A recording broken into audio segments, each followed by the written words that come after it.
하나님의 말씀 같이 보시겠습니다. 출애굽기 35장 30절에서 36장 7절까지 말씀입니다. 출애굽기 35장 30절부터 36장 7절까지 본문을 함께 한 목소리로 읽겠습니다.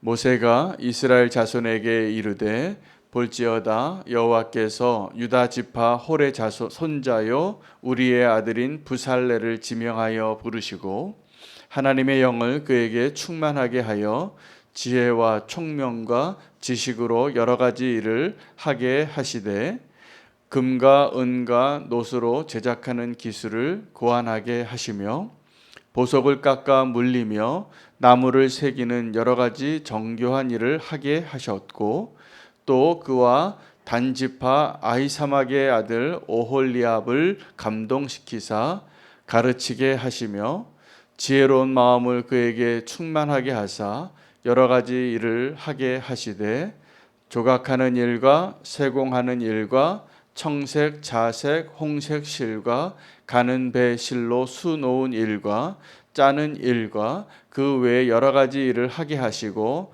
정교한 일을 고안하게 하셨느니라. 부살렐과 오홀리압과 및 마음이 지혜로운 사람 곧 여호와께서 지혜와 총명을 부으사 성소에 쓸 모든 일을 할 줄 알게 하신 자들은 모두 여호와께서 명령하신 대로 할 것이니라. 모세가 부살렐과 오홀리압과 및 마음이 지혜로운 사람 곧 그 마음에 여호와께로부터 지혜를 얻고 와서 그 일을 하려고 마음에 원하는 모든 자를 부르매 그들이 이스라엘 자손의 성소의 모든 것을 만들기 위하여 가져온 예물을 모세에게서 받으니라. 그러나 백성이 아침마다 자원하는 예물을 연하여 가져왔으므로 성소의 모든 일을 하는 지혜로운 자들이 각기 하는 일을 중지하고 와서 모세에게 말하여 이르되 백성이 너무 많이 가져오므로 여호와께서 명령하신 일에 쓰기에 남음이 있나이다. 모세가 명령을 내리매 그들이 진중에 공포하여 이르되 남녀를 막론하고 성소에 드릴 예물을 다시 만들지 말라 하매 백성이 가져오기를 그치니 있는 재료가 모든 일을 하기에 넉넉하여 남음이 있었더라. 아멘. 하나님의 말씀입니다. 너무 아름다운 내용이 기록되어져 있는 본문입니다. 35장 후반부에 있는 내용은 하나님께서 두 사람에게 특별히 부살렐과 오홀리압 그리고 그와 함께 했던 지혜로운 사람들에게 하나님의 영을 넘치게 부어주셔서 정교하고 어렵고 아주 탁월한 일들을 그의 창의력과 그 지혜와 능력으로 하나님의 성소 기구들을 만들었다라는 내용입니다. 두 번째 36장 1절부터 7절까지 내용은 그 일들을 이제 하기 위하여 예물을 가져오는데 그들의 마음이 얼마나 하나님께서 감동을 해주셨는지 가져오는 일에 넘쳐서 그 일을 만들다 말고 그 일을 담당하는 사람들이 모세에게 와서 명령해서 이제 백성들에게 그만 가져오게 하라고 그렇게 명령했더라라는 본문이 되겠습니다. 제목은 부족함이 없는 삶이라고 제가 마음을 받고 말씀을 나누지만 하나님께서 우리에게 주시는 은혜가 늘 사실은 차고 넘치는데 우리가 그 하나님의 은혜를 잘 받아내지 못하면 우리는 항상 만족하지 못하고 또 항상 부족하고 항상 가난하고 정말 가난의 영이 임합니다. 어떨 때는 다 어렵고 염려가 되고 걱정이 되고 뭔가 항상 배고프고 그런데 하나님께서 사실은 우리가 그 문제만 해결되어진다면 아마 그릇이 준비되지 않았겠지요. 그러나 하나님의 역사는 늘 이렇게 넘치게 주시고 또 우리가 하나님께 넘치게 돌려드리는 그 아름다운 열매로 하나님이 축복해 주시는 것을 경험하게 해 주시기를 원합니다. 오늘 그 역사를 주시는 그 본문을 보면서 그 부살렐과 오홀리압에게 하나님께서 그 일을 맡기기 위하여 성령으로 충만케 하셨다라는 것이 저는 은혜가 됩니다. 여러분, 교회가 아름다워지기 위해서 정말 사랑으로 소문이 나고 그 교회가 하나님 주신 사명을 잘 감당하기 위해서 필요한 것이 뭐냐 하면 성령 충만입니다. 그 성령이 충만함이 이렇게 그릇에 물이 차여질 때까지 그 성령 충만을 위하여 이렇게 준비되어지는 시간이 있기는 있는 것 같습니다. 우리가 준비되어지고 훈련을 받고 연단받고, 왜냐하면 그 그릇이 준비되어지지 않으면 아무리 부어도 채워지지 않는 것입니다. 예레미야서에 두 가지 악을 그 선지자가 통한해하면서 너희가 생명이 근원이 되는 여호와를 버린 것과 또 너희를 채울 수 없는 다른 샘물을 봤다라고 이렇게 책망합니다. 우리가 다른 것으로 만족할 수 없는 존재로 빚어지고 창조되어진 존재가 우리가 하나님의 형상을 따라 지음받은 사람들입니다. 우리 안에 갈망이 있습니다. 조금 더 갖고 싶고 또 원하는 것들이 항상 있죠. 그래서 우리가 다 어렸을 때는 키가 좀 더 컸으면 좋겠고, 또 살아가면서 우리가 조금만 더 있었으면 좋겠고, 조금 더 소유하고 싶고, 또 어떤 성공을 꿈꾸는 사람은 조금만 더 높은 데 올라가고 싶고, 좀 더 승진하고 싶고, 이것이 우리의 어떻게 보면 삶의 목표고 에너지고 꿈일 때가 많습니다. 그러나 그것을 다 혹시 허락하셔서 그것을 다 소유하고 누려봐도 채워지지 않습니다. 절대로. 왜냐하면 하나님 우리를 창조하실 때 이 세상의 것들로 채워지지 않게 만드셨어요. 우리를 정말 만족해 하는 것은 하나님 외에는 정말 진정한 만족이 가능하지 않습니다. 우리가 한 끼를 먹잖아요. 참 놀랍습니다. 그렇게 아침을 맛있게 먹고 점심을 또 배가 고파져요. 어저께 그렇게 진수성찬을 먹었는데 아침에 또 하루를 살면 또 허기가 져요. 무슨 말일까요? 우리 항상 무언가를 우리가 갈망하고 채워지기를 갈망하는 그것으로 살아간다는 것이죠. 그래서 그 갈망과 우리가 이렇게 채워지지 아니하는 그 갈망을 알기 때문에 우리가 하나님 앞에서도 이 고민을 하고 사는 거잖아요. 무엇을 먹을까요? 무엇을 마실까요? 뭐 입고 살아야 됩니까? 어떻게 살아야 됩니까? 우리는 그 필요들을 하나님이 지금도 공급해 주시지만 그것을 공급해 주시는 하나님이 내 안에 채워지는 것에 대한 갈망이 없다면, 그리고 하나님께서 그 일을 허락해 주시지 않으면 우리는 절대로 만족하지 못할 겁니다. 여러분, 자동차에 기름을 넣고 다니시는데 기름을 언제 넣으세요?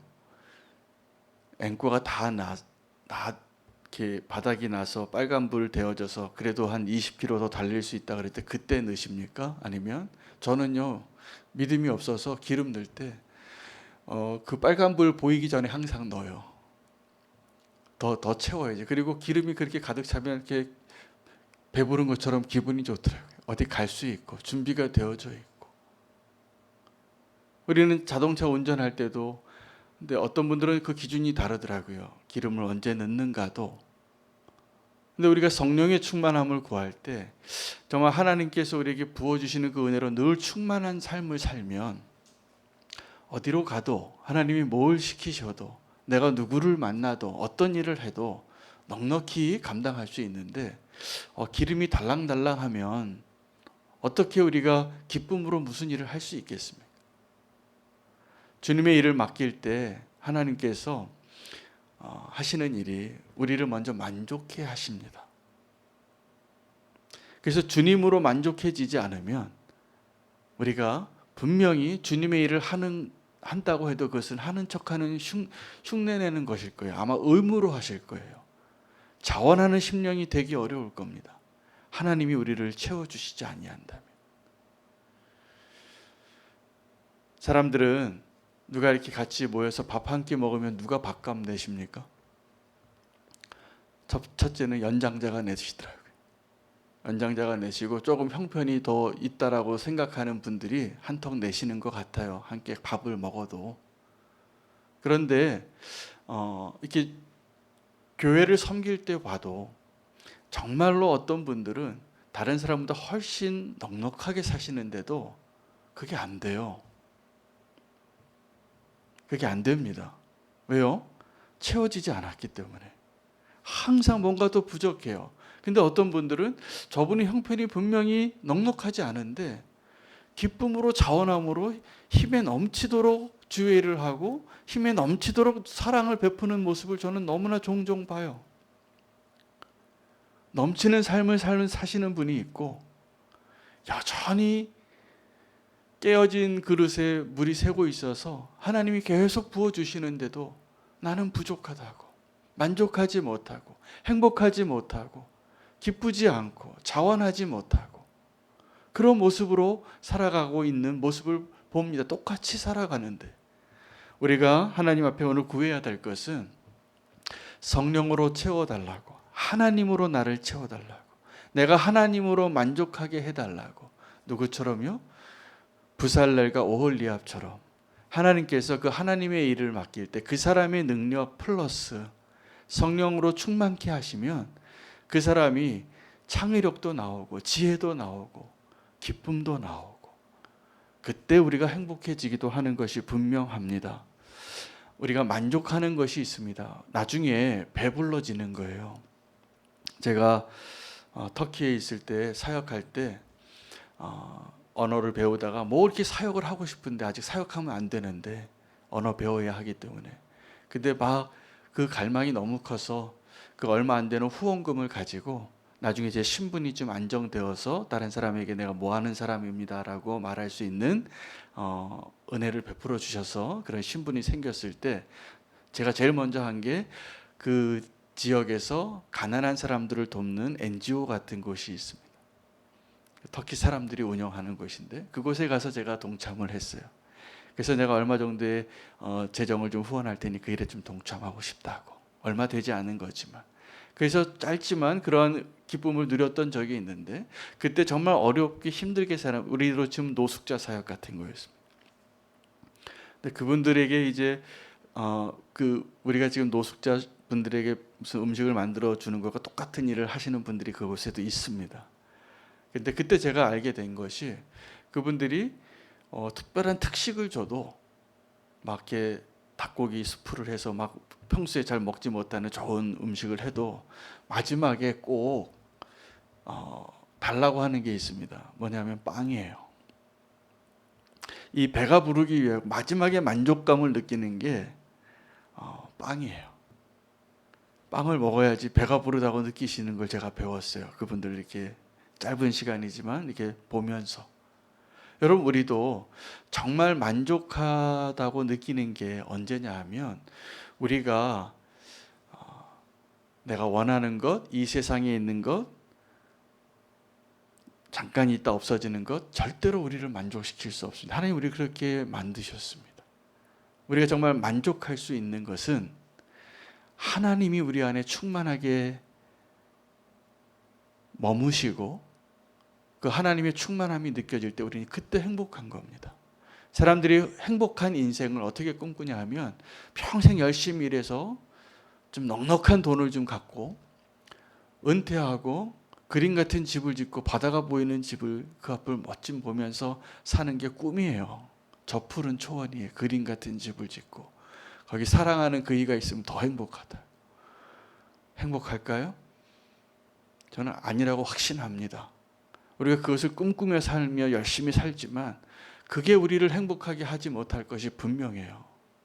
성경은 우리가 하나님 아니면 결코 만족할 수 없는 존재라는 걸 분명히 말씀해 주세요. 여호와는 나의 목자시니 내게 부족함이 없으리로다. 주님께서 나의 목자 되실 때 우리가 부족함이 없는 겁니다. 그리고 그때 우리가 비록 내가 원하는 것들 조금 더 좋은 것, 더 원하는 것 끝이 없겠지만 그것들이 다 허락이 되어져도 우리가 만족할 수 없다라는 것을 깨달으시기 바랍니다. 그게 복 있는 사람입니다. 여호와가 나의 목자 되시는 삶. 주님이 함께 하시면 전능하신 분이, 그렇게 부요하신 분이, 그렇게 은혜로우신 분이 나의 목자이시니 그 주님이 나와 함께 하는 것만으로 내가 이제 부족함이 없는 겁니다. 충분합니다. 만족합니다. 어떻게 해도요, 내가 먹을 것이 없어도, 내가 헐벗어도, 내가 지금 매를 맞아도, 위험한 강을 건너도, 사람들에게 내가 오해를 받아도 성령 충만하면, 주님이 나와 함께 하시는 것이 분명하면, 내 상황이 다 너무나 힘들게 사람들이 보여서 불쌍하게 여겨도 내가 이 세상에서 가장 행복한 사람이 될 수 있습니다. 하나님께서 이 오홀리압과 부살렐로 그 성소의 기구를 만들게 하시고 그렇게 지혜를 주신 것처럼 아주 동일한 방식으로 교회를 세우셨습니다. 교회는 성령님이 함께 하시고 성령님의 충만함으로 성령님이 역사하시는 대로 존재할 때 교회가 되는 겁니다. 교회가 그렇게 탄생하고 교회의 역사가 쓰여진 것이 그 성령님의 인도하신 대로 따라간 사람들의 발자취였습니다. 우리는 교회가 하나님이 원하시는 교회로 되어지기를 꿈꾸길 원하신다면 내 안에, 그리고 우리 공동체 안에 성령님이 임하시도록 그것을 꿈꾸고 구하고 그것을 살아내고 그렇게 따라가면 분명히 주님이 원하시는 아름다운 교회가 될 것이라고 믿습니다. 사도행전 1장 8절에 예수님께서 올라가시고 교회의 탄생을 예고하시면서 분명히 이렇게 말씀하셨어요. 교회의 탄생과 교회의 사명에 대해서 이야기하면서 분명히 하신 말씀이 사도행전 1장 8절 말씀이에요.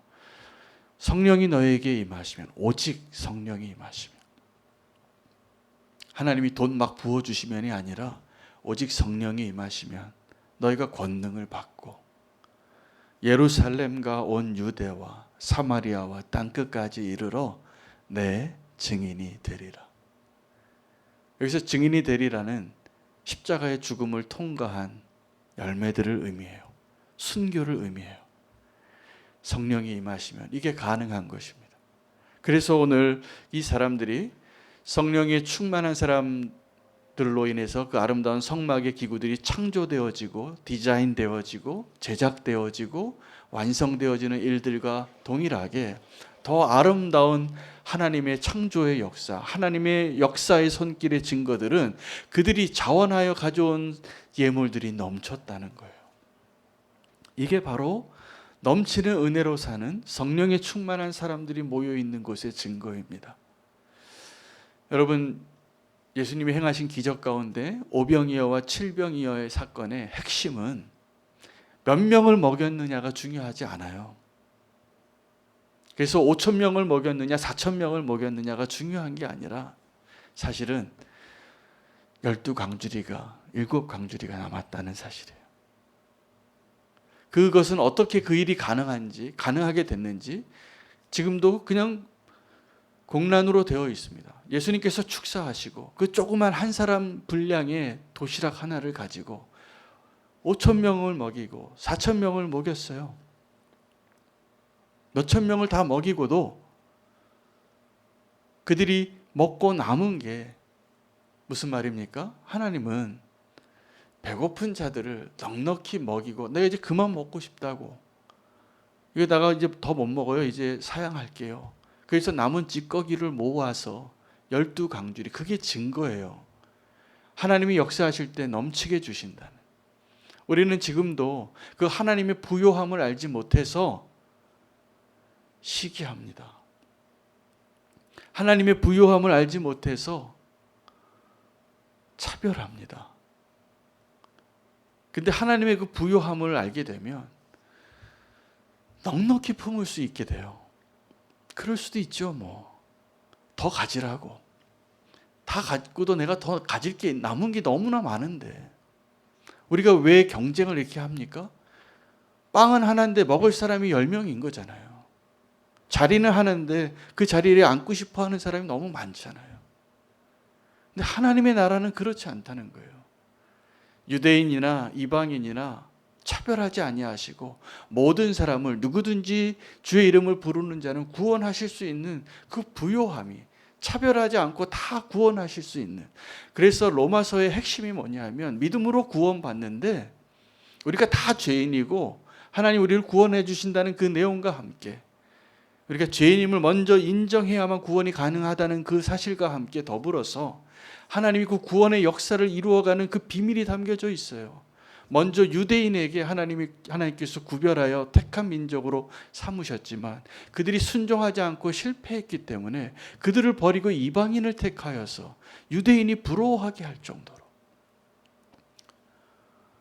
이방인의 충만한 수가 찰 때까지 기다리게 하시고, 하나님의 계획이 뭔지 아십니까? 그런데 이방인이나 유대인이나 다 구원하게 하시겠다는 거예요. 그 기회를 주신다는 거예요. 왜요?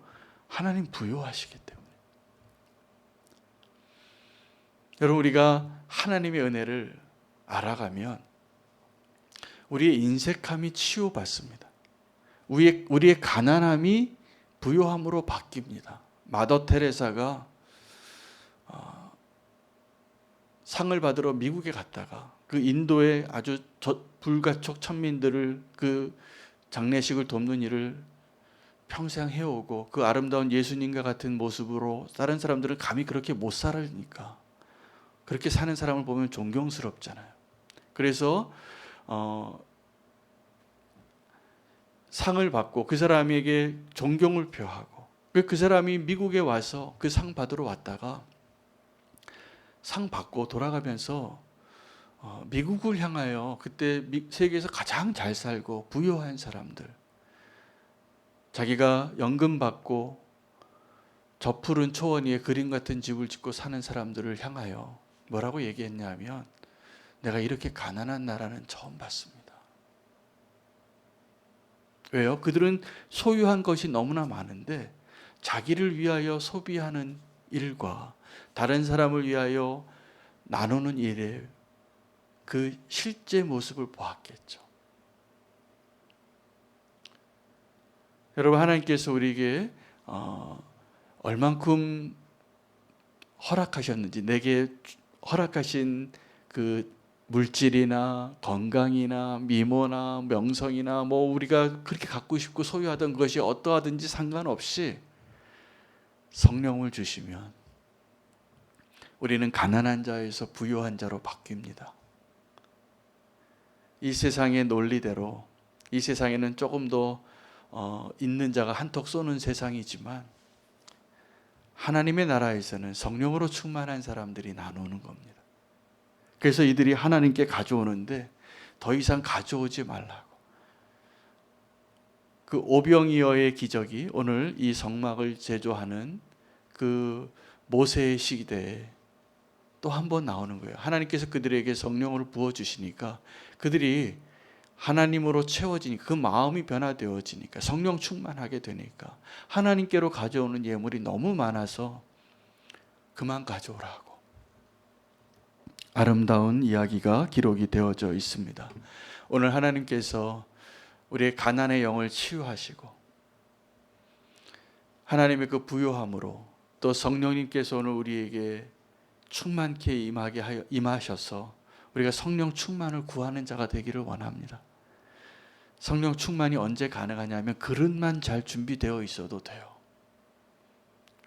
그 그릇이 깨끗하고 그 그릇이 깨지지 않고 어딘가 줄줄 새는 게 없다면 그 그릇을 하나님이 충분히, 마치 밥그릇 하나 가지고 이가스 폭포에 가서 물 뜨는 것과 똑같습니다. 하나님의 은혜를 맛본다는 것을 넘치게 주시는 거죠. 우리의 그 밥그릇 하나 안 채워줄 만한 그 은혜가 아니에요. 그런데 그 밥그릇 하나를 못 채우고 사는 거예요. 우리가 날마다 배고프니까 계속 나는 아직도 배고프다고 그렇게 말하는 인생을 사니까 만족함을 못 누리고 늘 배고픕니다. 여러분, 우리의 갈망이 하나님께로 바뀌기를 원합니다. 하나님을 갈망하십시오. 그러면 하나님께서 충만함으로 채워주시고 넘치게 해주시고 흘러가게 하실 것입니다. 그리스도인의 삶은 다른 것이 아니라 그 그릇이 차고 넘쳐서 사랑이, 은혜가, 나눔이 흘러가는 것이 그리스도인의 삶이고 교회의 모습입니다. 아무리 가지고 막 사해가 있잖아요. 물이 계속 스며들어가도 농도가 계속 높아지고 사람이 둥둥 뜰 정도로 어딘가 빠지는 게 없어요. 그러면 썩는 거예요. 생명이 살 수 없는 거예요. 사해가 죽은 바다가 되는 거예요. 성령님께서 우리에게 충만케 하시는 것으로 살아있는 그리스도인으로, 부족함이 없는 삶으로, 이미 만족되어진 삶으로 넘치는 은혜로 사시기를 축복합니다. 성령을 구하십시오. 하나님의 영이 임하면 부살렐과 오홀리압처럼 또 하나님 앞에 넘치도록, 멈추도록 그만 가져오라고 명령할 정도로 하나님께서 주시는 그 은혜로 넘치는 삶, 차고 넘치는 삶 허락하실 거라고 믿습니다. 오늘 오직 그 하나님을, 성령님을 구하는 자 되시기를 축복합니다. 부족함 없는 삶을 구하면서 기도하겠습니다. 오늘 함께 기도할 제목이 몇 가지 있습니다. 오늘 말씀 붙잡고 성령 충만함을, 부족함 없는 삶을 기도하는 것과 더불어서 지금 코로나 4차 대유행의 초입 단계에 있다고 전문가들이 이야기합니다. 아마 내일이나 모레까지 이 확진세가 수그러들지 않으면 아마 굉장히 강력한 그 조치로 우리가 방역을 해야 되는 단계로 들어갈 것 같습니다. 하나님께서 이 땅을 치유하시고 또 우리가 이 모든 어려운 때를 하나님의 은혜로 잘 극복하게 해달라고, 도와달라고 함께 기도하기를 원합니다. 또 내일 있을 줌 단기 선교 여행 김승민 선교사님을 위하여 알바니아를 우리가 품고 기도하는 기회를 주셨습니다. 믿음으로 또 이 코로나 시대에 딱 맞는 선교의 동일한 기도와 동력과 역사가 일어날 수 있도록 함께 기도하기를 원합니다. 감사하게도 우리 성도님들 가운데 여러 기도의 제목들 하나님께서 응답하신 것을 감사하며 함께 더 기도하기를 원합니다. 김대현 집사님 동생 김유경님 발가락 절단하지 않아도 된다고 그렇게 하나님이 응답해 주신 것 감사하고 더 기도하기를 원합니다. 김현정 권사님 종양을 하나 더 발견했는데 약물 치료로 가능하게 해주신 것 감사하고 또 기도하기를 원합니다. 박수영 집사님의 어머님 또 주사 치료로 가능하게 해주신 것 감사하고 또 하성전 장로님 응급실에 위태롭게 들어가셨는데 일반 병실로 또 잘 간호받고 회복되게 해주신 것 감사합니다. 우리 주변에 또 우리 기도의 제목들, 특별히 새생명 축제의 태신자들을, 우리 각자의 태신자들을 마음에 품으시고 시간과 여건이 또 기도의 마음이 허락되어지시는 대로 우리 함께 기도하고 품기를 원합니다. 오늘 기도 제목이 많은데 함께 주의 이름 부르고 말씀과 함께 오늘 주신 기도 제목들 가지고 주의 이름 부르고 기도하겠습니다. 주여 하나님